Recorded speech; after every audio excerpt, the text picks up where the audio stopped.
Voilà, nous allons voir les critères qui déterminent le pervers narcissique, critères 1 à 5.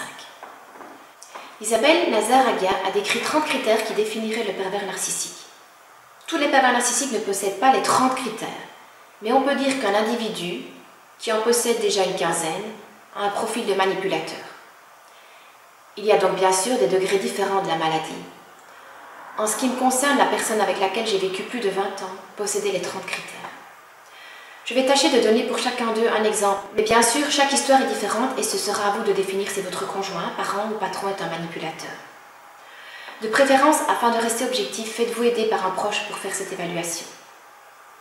Alors le critère numéro 1, c'est « il culpabilise les autres au nom du lien familial, de l'amitié, de l'amour, de la conscience professionnelle ». Le manipulateur use ainsi du groupe comme moyen de pression, le cercle familial, amical, le couple, l'entreprise, pour obtenir ce qu'il souhaite et faire tomber les réticences du libre arbitre des autres auxquels il peut faire face. Tu ne peux pas me quitter. Et que vont devenir les enfants? Et moi je t'aime, je ne peux pas vivre sans toi. Voilà le genre de discours qu'il peut tenir.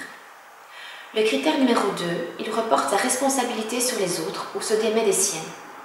Le manipulateur peut ainsi être une personne entretenue financièrement, dans sa vie quotidienne, dans son travail, etc.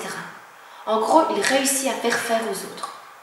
Le manipulateur s'approprie des autres des ressources dont il ne dispose pas lui-même, que ce soit de l'énergie, du temps, de l'argent, un travail, des résultats, une estime, de l'admiration, etc. Le manipulateur aura du mal avec la vérité. Il mentira comme un arracheur de dents. Il s'appropriera les talents, les compétences, les passions, les qualités des autres. J'ai eu 4 enfants que j'ai pratiquement élevés seuls puisqu'il se réfugiait sans cesse dans son travail. Il ne pouvait jamais prendre ses congés. Ce n'était jamais le bon moment. Il ne pouvait pas non plus se libérer pour une réunion à l'école. Encore moins pour une échographie ou un enfant malade. Moi aussi j'ai toujours travaillé, mais je devais tout gérer. Cependant, il était fier d'annoncer partout qu'il était le père d'une famille nombreuse malgré sa carrière. Il était fier de la maison que l'on avait fait construire et il montrait sans cesse des photos de cette dernière à ses collègues et connaissances. Alors que ce fut moi qui avais dessiné la maison, l'avais soumis à l'architecte, avait commandé les meubles, la cuisine et avait mis toutes les pièces en peinture. Le critère numéro 3, c'est qu'il ne communique pas clairement ses demandes, ses besoins, ses sentiments et opinions. Il craint et s'imagine que les autres vont lui faire ce que lui fait dans sa vie sociale, c'est-à-dire contrôlé par le besoin, les sentiments et les opinions. Force est de constater qu'un manipulateur criera souvent à la manipulation. Je n'ai pas à te le demander, tu le fais ou pas?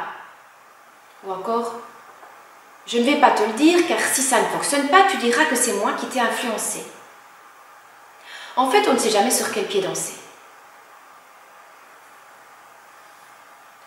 Le critère numéro 4, c'est qu'il répond très souvent de façon floue.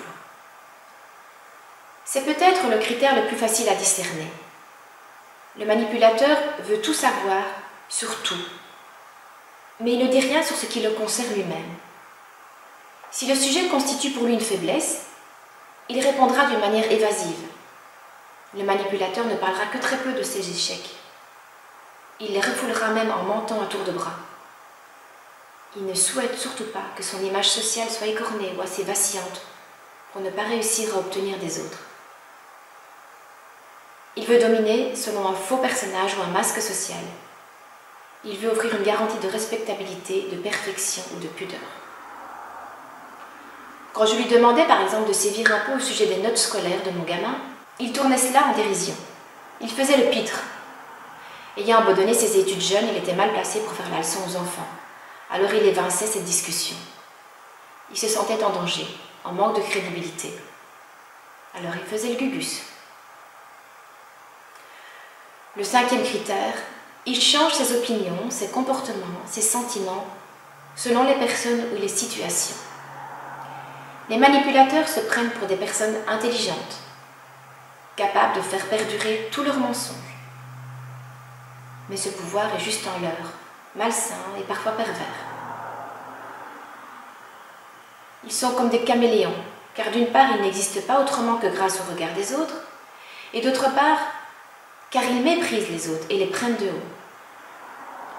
La manipulation est un complexe de supériorité, issu des meurtrissures de l'ego durant la construction de la personnalité. Il me disait une certaine chose à un moment donné, et quand on se retrouvait avec des amis, il disait carrément l'inverse de ce qu'il m'avait dit au préalable. Alors quand je lui en faisais la remarque plus tard, ou il s'énervait en disant qu'il n'avait jamais dit ça, ou il avouait que c'était pour rentrer dans le jeu des autres. C'était vraiment déstabilisant.